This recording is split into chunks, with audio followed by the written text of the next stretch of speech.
दर्शक नमस्कार तिब्बत को नेपाली प्रसारणमा स्वागत छ। यस हप्ताको तिब्बत परमपावन दलाई लामाज्यू र केन्द्रीय तिब्बती प्रशासनको साप्ताहिक समाचारहरूका साथ म लुडो सङ्घको उपस्थित भएको छु। सुरु गरौँ यस हप्ताका प्रमुख समाचारहरू संक्षेपमा। तिब्बतमा कोभिड उदाएको खबर बीचमा परमपावन दलाई लामाज्यूले प्रार्थना पठाउनु भयो। महारानी एलिजाबेथ द्वितीयको लागि परमपावन दलाई लामाज्यूले शोक व्यक्त गर्नुभयो। परमपावन ज्यू र केन्द्रीय तिब्बती प्रशासनले बेलायतका नवनिर्वाचित प्रधानमन्त्रीलाई बधाई। निर्वाचनमा रहेका 17औं तिब्बती संसदले आफ्नो चौथो अधिवेशनको सुरुवात। केन्द्रीय तिब्बती प्रशासनले तिब्बतमा चीनको DNA नमुना सङ्कलनको निन्दा। केन्द्रीय तिब्बती प्रशासनले तिब्बतमा प्रकृति प्रकोप र कोभिड पीडितहरूको लागि प्रार्थना सेवाको आयोजना। तिब्बतीहरूले लोकतन्त्र दिवसको 62औं वार्षिक उत्सवको आयोजना।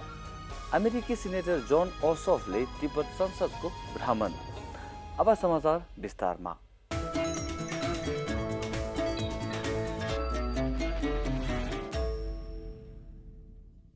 यस हप्ता बुधबार धर्मशालाको मुख्य मन्दिरमा 5 संस्थानद्वारा आयोजित जीवन प्रार्थनाको क्रममा परमपावन ज्यूले तिब्बत र चीनमा कोभिड मामिलाहरू बढेको खबरको बीचमा मानिसहरूको पीडालाई कम गर्न र पूर्वी तुर्किस्तानका मानिसहरूका लागि पनि उहाँले प्रार्थना गर्नुभयो। प्रार्थनाको अन्तमा उहाँले अझै 20 वर्षसम्म बाँच्ने र सबै संवेदनशील प्राणीहरूको हितको लागि काम गरिरहने आफ्नो प्रतिबद्धतालाई पुनः पुष्टि गर्नुभयो। आज बिहान महारानी एलिजाबेथ द्वितीयको निधन भएको थाहा भएपछि परमपावन ज्यूले उनको छोरा महामहिम चार्ल्स, शाही परिवार र संयुक्त राष्ट्रका जनताप्रति गहिरो शोक व्यक्त गर्दै हार्दिक संवेदना प्रकट गर्न पत्र लेख्नुभयो। निर्वाचित तिब्बती संसदका सभामुख बोसोनाम टेम्फेले पनि बेलायतको सबैभन्दा लामो समय सेवा गर्ने महारानी एलिजाबेथ द्वितीयको दुःखद निधनमा हार्दिक संवेदना व्यक्त गरे। उहाँले विश्वभरका सबै तिब्बतीहरूको तर्फबाट शाही परिवारका सबै सदस्यहरूलाई गहिरो संवेदना प्रकट गर्नुभयो। परमपावन दलाई लामाज्यू र केन्द्रीय तिब्बती प्रशासनले बेलायतका नवनिर्वाचित प्रधानमन्त्री लिज ट्रसलाई बधाई दिनुभएको छ।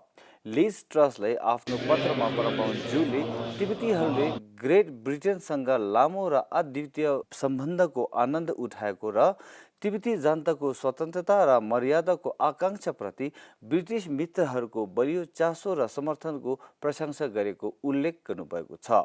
साथै उहाँले विश्वको शान्ति र स्थायित्वका लागि बेलायतले महत्त्वपूर्ण योगदान गरिरहने आशा पनि व्यक्त गर्नुभयो।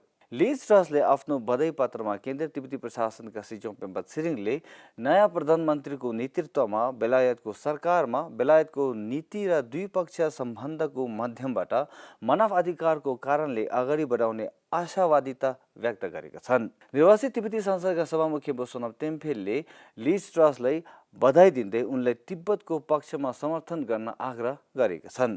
निर्वाचनमा रहेको 17औं तिब्बती संसदले बुधबार धर्मशालामा चौथो अधिवेशन सुरु भएको छ।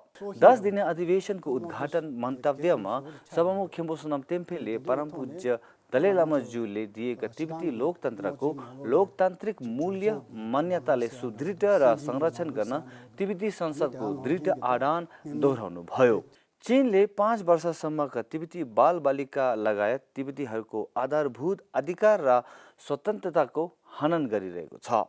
यस हप्ता सोमबार ह्युमन राइट्स वाचको अनुसार तथाकथित तिब्बत स्वायत्त क्षेत्रमा चिनिया अधिकारीहरूले अपराध पत्ता लगाउने अभियानको एक भागको रूपमा किन्डरगार्टनका बच्चाहरूसहित तिब्बतीहरूबाट उनीहरूको अभिभावकको सहमति बिना DNA नमुनाहरू सङ्कलन गरिरहेको छ।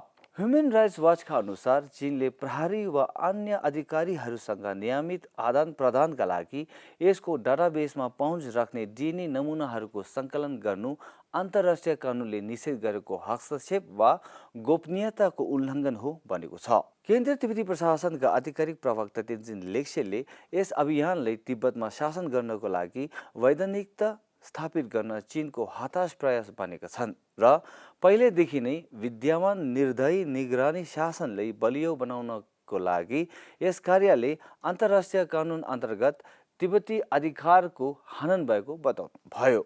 The recent illicit collections of the DNA samples from the Tibetans, especially from the Tibetan young kids, small children are originated from their desperate attempts to legitimize their rule over Tibet.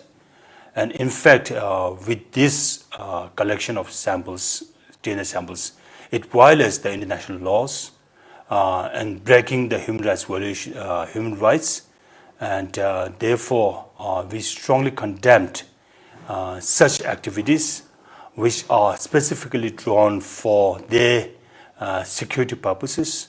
And it is also one of the projects which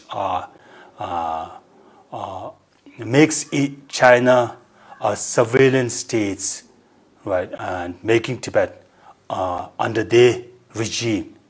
So we condemned China's illicit actions of collecting DNA samples of the Tibetan people. अस्ट्रेलियाली रणनीतिक नीति संस्थान एएसपीआईका अन्वेषकहरूले DNA सङ्कलन कार्यक्रमले नागरिक र राजनीतिक अधिकारको अन्तर्राष्ट्रिय अनुबन्ध र व्यक्तिको गोपनीयतामा स्वेच्छाचारी वा गैर कानुनी हस्तक्षेप विरुद्धको निषेध गरेकाहरूलाई उल्लङ्घन गरेको र यसले बाल अधिकार सम्बन्धी संयुक्त राष्ट्र महासन्धिको धारा 16 को उल्लङ्घन गरिएको छ भन्नुभयो। केन्द्रीय तिब्बती प्रशासनले प्रकृति प्रकोप र कोभिड महामारीको पुनरुत्थानका कारण तिब्बतमा भएका तिब्बतीहरूको मृत्युप्रति एकव्यतता र शोक प्रकट गर्न सिक्योङ हलमा सोमबार प्रार्थना सेवाको आयोजना गरेको छ। स्रोतका अनुसार बाढीका कारण तिब्बतभित्र 5 तिब्बतीको मृत्यु भए पनि धनमल र गाईवस्तुमा भएको क्षतिको विवरण आउन सकेको छैन र तिब्बतमा हालैको भूकम्पबाट मृत्यु हुनेको सङ्ख्याले तिब्बती र कति चिनिया थिए भन्ने उल्लेख पनि गरेको छैन। सिचुङले आफ्नो सम्बोधनमा राष्ट्रियताको बावजुद रिक्टर स्केलमा 6.8 दर्ता भएको प्राकृतिक प्रकोपबाट प्रभावित भएका सबैको लागि हामी एकबद्धता व्यक्त गर्दछौँ भन्नुभयो। जापान, दक्षिण कोरिया र अस्ट्रेलियाको भिक्टोरियामा रहेका तिब्बती समुदाय लगायत विश्वका विभिन्न भागमा रहेका तिब्बतीहरूले तिब्बती प्रजातन्त्र दिवसको 62औं वार्षिक उत्सव मनाएका छन्।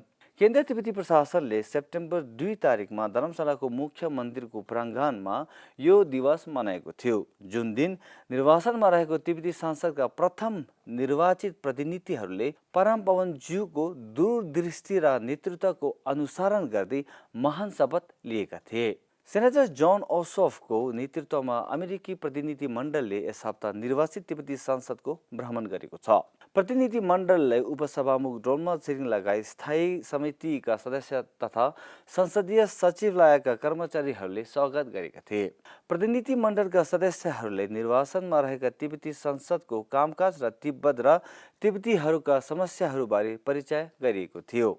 सेनेटरले स्वागत गर्दै उपसभामुखले केन्द्रीय तिब्बती प्रशासन तिब्बती जनताको वैध प्रतिनिधि भएकोले सेनेटरको भ्रमणले अन्तर्राष्ट्रिय समुदायलाई बलियो सन्देश दिएको र तिब्बतको समस्याहरूका समाधानका लागि तिब्बती प्रशासनसँग संलग्न आवश्यक रहेको बताएका छन् र सेनेटर जोनले निर्वासनमा रहेको तिब्बतीहरूको साहस देखेकोमा खुसी व्यक्त गरेका छन्। हस्त आजको लागि साप्ताहिक नेपाली समाचार यति नै। अर्को हप्ता फेरि भेटौँला। तसिदेले नमस्ते।